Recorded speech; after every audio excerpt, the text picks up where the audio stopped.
আসসালামু আলাইকুম। আজ 21শে ফেব্রুয়ারি। আজ আন্তর্জাতিক মাতৃভাষা দিবস। এই মাতৃভাষা কাদের জানেন? এই ভাষার নাম জানেন? এই ভাষার নাম বাংলা ভাষা। বলতে খুবই লজ্জা লাগে, তাই না?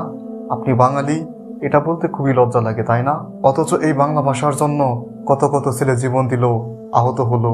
সেই ইতিহাস কি জানা আছে? 1947 সালের 14ই আগস্ট যখন পাকিস্তান নামে একটা দেশ হলো, তখন সেই দেশের ভাষা কি হবে সেই নিয়ে তুমুল আলোচনা হলো। তারা বলল উর্দুই হবে পাকিস্তানের একমাত্র রাষ্ট্রভাষা। যদিও এটা নিয়ে বিভিন্ন জন বিভিন্নভাবেই ব্যাখ্যা দিয়ে থাকেন, কিন্তু তারা যে আমাদের উপর উর্দু ভাষা চাপিয়ে দিতে চেয়েছিল এটা তো মিথ্যে নয়। তো এর প্রতিবাদে হাজার হাজার যুবক, সাধারণ জনতা রাস্তায় নামে। 1952 সালের 21শে ফেব্রুয়ারি ঢাকা বিশ্ববিদ্যালয়ের আমতলায় জড়ো হয় হাজার হাজার ছাত্র জনতা। সেই দিন পুলিশ 144 ধারা জারি করেন, কিন্তু সেটি ছাত্ররা উপেক্ষা করেই আন্দোলন শুরু করলো, মিছিল শুরু করলো। এরপর পুলিশ এবং ছাত্রদের মধ্যে কিছুক্ষণ ধস্তাধস্তি হলো। পরবর্তীতে পুলিশ তাদের উপর গুলি চালালো। আমাদের অনেক অনেক ভাই নিহত হলো এবং আহত হলো।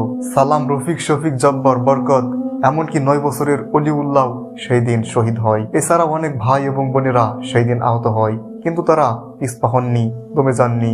সেই দিনে গুলির প্রতিবাদে লাগাতার আরো কয়েকদিন আন্দোলন হয়, যদিও তারা 144 ধারা জারি করে রেখেছিল। অবশেষে পাকিস্তান আমাদের বাংলা ভাষাকে স্বীকৃতি দেয়। উর্দুর পাশাপাশি আমাদের বাংলা ভাষাকেও রাষ্ট্রভাষায় স্বীকৃতি দেওয়া হয়। এই ভাষা আন্দোলন শুধুমাত্র 1952 সালের 21শে ফেব্রুয়ারি ছিল না, এর আগেও দীর্ঘদিন ধরে এই আন্দোলন চলতেছিল আমাদের ভাষার জন্য। বর্তমানে পৃথিবীতে কত হাজার ভাষা আছে জানেন? কত হাজার ভাষায় মানুষ কথা বলে? প্রায় 10,000। সেই 10,000 ভাষার মধ্যে আমাদের ভাষার অবস্থান কত জানেন?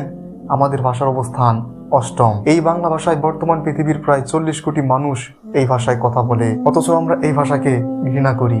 কোন ভাষাকে? নিজের মায়ের ভাষাকে, যেটা আমাদের ছোটবেলা থেকে মা বাবা শিক্ষা দিয়েছে। সেই ভাষাকে আমরা বাংলা বিষয় পড়তে লজ্জা পাই, বাংলা বলতে লজ্জা পাই। এমনকি বাংলা স্বরবর্ণ, ব্যঞ্জন বর্ণ ধরলেও অনেকে পারে না। ইংরেজি ভাষা শিখুন, বিদেশি ভাষা শিখুন, সমস্যা নাই। কিন্তু যেই ভাষার জন্য এত এত শহীদ হলো, আহত হলো, এত আত্মত্যাগ, পৃথিবীর কোন ভাষার জন্য আছে এমন যে নিজের ভাষার জন্য শহীদ হয়েছে? এরকম উদাহরণ কয়টা দেশে আছে? হ্যাঁ, আমরা গর্ব করে বলতে পারি আমাদের দেশে আছে। আর আমাদের দেশে এও আছে যে এত আত্মত্যাগের পর আমরা বাংলা ভাষা পেলাম, কিন্তু সেই বাংলা ভাষাকে কিছু জনগণ এ ভাষাকে ঘৃণা করে। যেন বাংলা ভাষায় কথা বললে আমি ছোট, এমনটাই মনে করি। বাংলা বিষয়কে আমরা ছোট মনে করি, কারণ বিদেশিরা আমাদেরকে শিখিয়ে গেছে তোমাদেরটা ভালো নয়, আমাদেরটা ভালো। সেই জন্য আমরা ভিনদেশি ভাষায় কথা বলতে বেশি স্বাচ্ছন্দ্যবোধ মনে করি। আমরা নিজেদেরকে বাঙালি বলে দাবি করি শুধুমাত্র পয়লা বৈশাখে ওই পান্তা ইলিশ খেলে আর 21শে ফেব্রুয়ারিতে ওই শহীদ মিনারের সামনে ফুল দিলেই কি আমরা বাঙালি এটা পরিচয় হয়ে যায়? এটাই কি আমাদের একমাত্র পরিচয়? শুধু এইটুকু করলেই কি আমাদের দায়িত্ব শেষ এখানেই? আমরা আমাদের ভাষাকে কতটুকু রেসপেক্ট করি, কতটুকু সম্মান করি? নিজের ভাষাকে নিয়ে এরকম মন্তব্য আর দৃষ্টিভঙ্গি পাল্টাতে হবে।